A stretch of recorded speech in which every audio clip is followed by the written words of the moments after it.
नमस्कार। आप सभी श्रोतागण का हार्दिक आभार और अभिनंदन। क्या होगा रिहैबिलिटेशन सेंटर भेजकर, या कहें तो क्या होगा नशा मुक्ति केंद्र भेजकर। सुना है कि वहाँ तो एक जेल की तरह वातावरण है और जो वहाँ भर्ती लोग होते हैं उनसे बहुत बुरे व्यवहार किए जाते हैं। इसी तरह की काफ़ी वैचारिक भ्रम की स्थिति समाज में आज के दिन है, और ये तब है जबकि किसी भी उस ऐसी बात कहने वाले व्यक्ति का कोई अपना व्यक्तिगत अनुभव नहीं है रिहैबिलिटेशन सेंटर के प्रति ना। या तो ये बात वो कहें कि जो वहाँ से उपचार लेकर बाहर आ चुके हैं लोग, उन परिवारों का ये अनुभव हो, लेकिन सुनी सुनाई बातों का बिना अनुभव के इस तरह के विचार, तो इससे हो क्या रहा है? इससे हो ये रहा है कि मदद की पहुंच से एक परिवार अपने परिवार के पीड़ित सदस्य को, जो नशे की समस्या से पीड़ित है, उसको मदद से ही वंचित कर दे रहा है। या दूसरा एक अगर मैं कहूँ दूसरा पहलू देखें, समाज में उपलब्ध सभी साधन संसाधन परिवार ने अपने साथ एक बाहरी माहौल में रहते हुए लगाकर देख लिए। असफलता के सिवा कुछ और मिला तो क्या कोई और विकल्प है, या उसको इसी तरह से जिंदगी को धीरे धीरे विनाश की तरफ और बढ़ते देना चाहिए? सोचने वाली बात है। हाँ, मैं ये जरूर मानता हूँ कि अपने इस भ्रम को दूर करना एक दायित्व है परिवार का ना, लेकिन भ्रम तो दूर घर बैठे बैठे कोई होगा या समाज की बातें सुन सुनकर कोई होगा। आप जाएं अपने हिसाब से, जहाँ भी आपको सर्च करके जाएं, है ना, व्यक्तिगत रूप से जाएं, देखें, वातावरण देखें, वहाँ के वो लोगों से मिलें, बातचीत करें, अपनी समस्या बताएं, कैसे समस्या का हल होगा इस तरह से बताएं, तब उसके बाद आप डिसीज़न लें। लेकिन घर से निकलें तो ऐसा सुनी सुनाई बातों पर अगर कोई डिसीज़न नहीं ले पा रहे हैं अपनी बार बार मिल रही असफलताओं के बाद भी, तो फिर कुछ नहीं कर रहे हैं, कर बस इतना रहे हैं कि उसको जो सुधार की गुंजाइश या कहें कि उसको मदद की एक दायरे से ही बाहर कर दे रहे हैं नशे से पीड़ित व्यक्ति को। ऐसे में दुष्परिणाम ही आ रहे हैं। आज मैं आपको, मेरा उद्देश्य यही है बताने का, आज मैं आपको बताता हूँ कि क्या होती है एक नशे से पीड़ित व्यक्ति की वो लाइफ जब वो रिहैबिलिटेशन नहीं पहुँचता है, और तो रिहैबिलिटेशन सेंटर क्या मदद करता है ना। देखो, अगर मैं बहुत लंबी बात भी ना कहूँ तो एक बात बताता हूँ। एक नशे से पीड़ित व्यक्ति एक आध्यात्मिक मृत्यु के दौर से होकर गुजर रहा होता है, जब वो अपनी सोच और नशे के प्रभाव के चलते जीवन जी रहा होता है। आध्यात्मिक मृत्यु यानी नैतिकता का पतन, गैर जिम्मेदाराना व्यवहार उसका, और अगर कहें तो जो संस्कारों में उसे मिला उस पर कतई भी वो जी नहीं रहा होता है ना। एक दौर होता है, एक होता है शारीरिक मृत्यु जिसमें सोचना बोलना सब बंद हो जाता है ना। एक होती है आध्यात्मिक मृत्यु जिसमें नैतिकता का पतन होता है। इसीलिए कहा जाता है कि एक नशे से पीड़ित व्यक्ति के साथ साथ उसका परिवार भी बाध्य होता है नरकीय जीवन जीने के लिए, यानी आध्यात्मिक मृत्यु की वजह से नरकीय जीवन जी रहा होता है। उसका मानसिक स्तर बहुत निचले स्तर का हो जाता है, उसकी सोच बहुत निचले स्तर की हो जाती है ना, मानसिकता बीमार हो जाती है उसकी ना। भावनात्मक कोई संतुलन नहीं होता है उसके अंदर में, किसी तरह का भी कोई भावनात्मक संतुलन उसके अंदर नहीं होता है ना।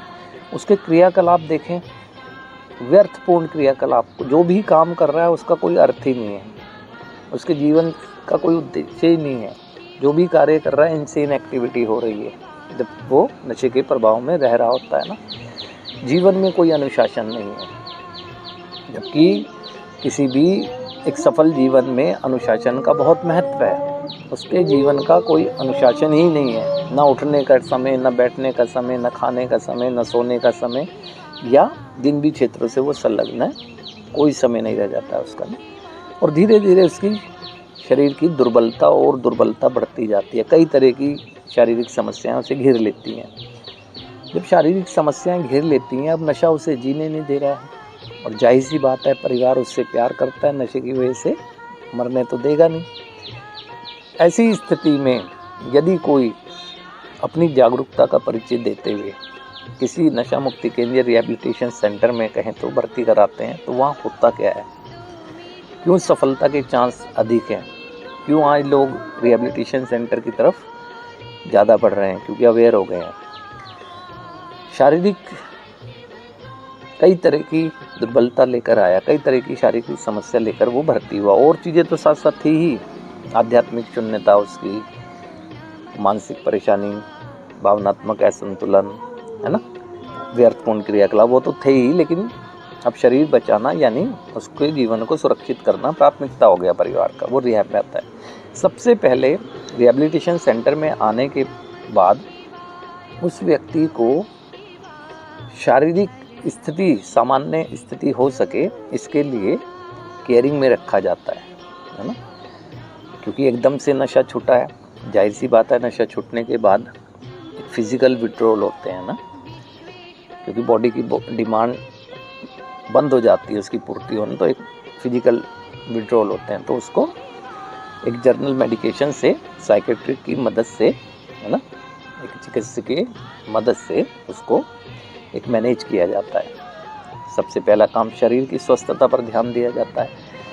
अब शरीर की स्वस्थता का प्रारंभ उसी समय शुरू हो जाता है जब वो नशा बंद हो गया, विड्रॉल मैनेज करना शुरू कर दिए गए।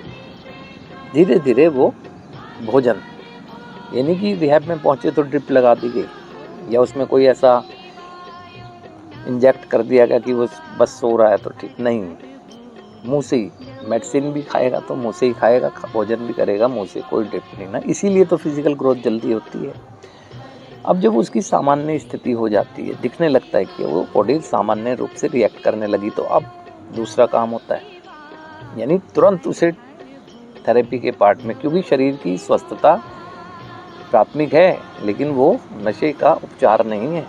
नशे का उपचार उसके बाद प्रारंभ होता है जब वो शारीरिक रूप से स्वस्थ हो जाता है। अब उसे एक अनुशासन के तहत जीने के लिए टाइम टेबल होता है ना, उसमें उठने का समय होगा, बैठने का समय होगा, नहाने का समय होगा, सोने का समय होगा, खाने का समय होगा, और इस समय अवधि में जो टाइम टेबल होगा, जो भी एक्टिविटीज़ हो रही हैं वो मीनफुल होंगी, उसके पास्ट से उसको आइडेंटिफाई कराएंगी, मोटिवेट करेंगी, एक नव जीवन का निर्माण करने में मदद करती है।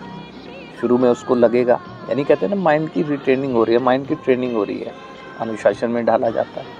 जाहिर सी बात है कि जब शरीर स्वस्थता हुई, वो थोड़ा आगे बढ़ा और उसे लगने लगा अनुशासन में रह के कि मैं ठीक हो गया हूँ, अब उसको मेंटल विड्रॉल होने शुरू होते हैं, यानी एक थॉट प्रोसेस बहुत स्ट्रॉन्ग होते हैं, क्योंकि उसे दिखता है कि मैंने क्या क्या गवा दिया, मुझे जल्दी जल्दी पाना चाहिए क्योंकि अब तो मैं ठीक हो गया, है ना। लेकिन वो जो मानसिक स्थिति में संतुलन करने के लिए जो क्लासेस चलती है ना, साइकोलॉजिस्ट क्लासेस, एक्सपर्ट की क्लासेस या अदर मीनफुल एक्टिविटीज़, जिससे उसकी बॉडी की स्ट्रेंथ और मन को शांत करने में मदद मिलती है, तो धीरे धीरे वो एक प्रोसेस में रहते रहते शुरुआत में जो इतना अनकंफर्टेबल था मेंटल लेवल पर, वो धीरे धीरे बैलेंस करने की तरफ बढ़ने लगता है, क्योंकि एक समूह होता है, पूरा ग्रुप होता है, सभी एक जैसे लोग हैं, उनसे बहुत सी बातें कहता है, बहुत सी बातें सुनता है जो उसके लाइफ से रिलेट करती हैं। उससे पहले भी बहुत लोग होते हैं जो उसे अपना अनुभव बताते हैं और अपने साथ साथ आगे बढ़ने के लिए प्रेरित करते हैं। अब ऐसे में जाहिर सी बात है इमोशंस की बात आती है, जैसे जैसे बॉडी रिकवर करती जाती है, एक मेंटल लेवल पे बैलेंस होता रह जाता है व्यक्ति, तो इमोशन जो होते हैं, इमोशन एक बार बार प्रोवोक करते हैं ना, है ना, क्योंकि धैर्य की कमी होती है, जो खो दिया है जल्दी पाना चाहता है ना। लेकिन जो थेरेपी है, 12 स्टेप थेरेपी जो रिहैबिलिटेशन सेंटर में चलती है, वो पूरी तरह से उसे एक स्ट्रॉन्ग करती है मेंटल लेवल पे कहें तो स्टेबल करने में मदद करती है। वहाँ के जो फेलोशिप मेंबर होते हैं उसकी मदद करते हैं, साइकोलॉजिस्ट उसकी मदद करता है इस चीज़ में ना। अब उसके अंदर से एक चाह आने लगती है कि जाना तो उसी जीवन में है जहाँ से आया हूँ, अब मेरा कैसा होगा जीवन, वो डिस्कस करता है वहाँ पर उसके माइंड में।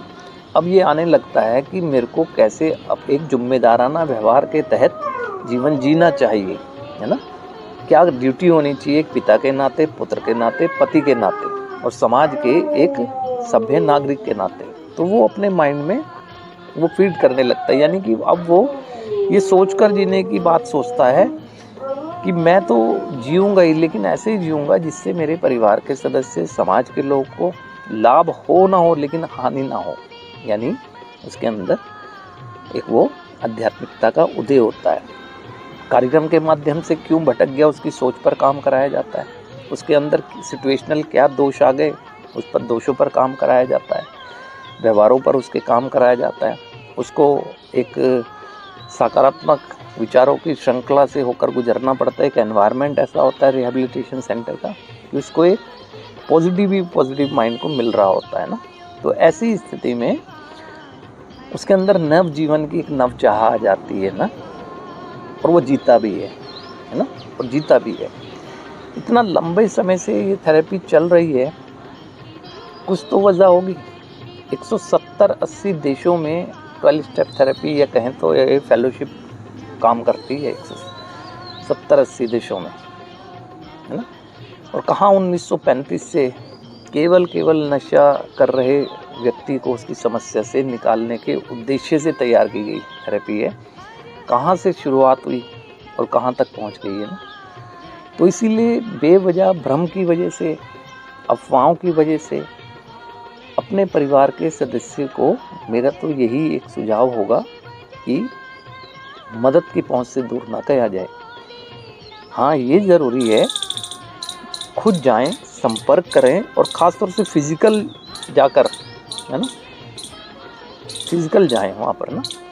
और अब तो बहुत सी व्यवस्थाएं हैं कि यदि रिहैबिलिटेशन सेंटर में नहीं पहुँच पा रहे हैं, दूर है, तो बेवजह वहाँ तक जाके टाइम वेस्ट होगा, ऐसे अगर सोच रखता है परिवार तो टाइम तो वेस्ट नहीं होगा। तो वीडियो विजिट के माध्यम से करें, रैंडमली कभी भी कॉल करें पूरे, और नहीं तो पूरे कैंपस को देखें, घूमें, उपचाराधीन जो सदस्य हैं उनसे बातचीत करें, क्योंकि पहला विश्वास परिवार का ही होना ज़रूरी है। क्योंकि जब परिवार का ही विश्वास नहीं होगा तो वो अपने आप को इमोशनली बैलेंस नहीं करेगा, वो उपचार में बाधक बन सकती है उसकी इमोशनल वीकनेस। क्योंकि इस समस्या का अगर समाधान कहें या मेडिसिन कहें तो इसकी शुरुआत होती है इमोशनली स्ट्रॉन्गनेस से। और जहाँ विश्वास होगा तो इमोशनली स्ट्रॉन्गनेस समय के साथ साथ होती जाएगी। तो इसीलिए एक परिवारों का ये दायित्व बनता है कि व्यर्थ के भ्रम में ना आए, अफवाहों पर ध्यान ना दें, अपना एक अनुभव करें, है ना।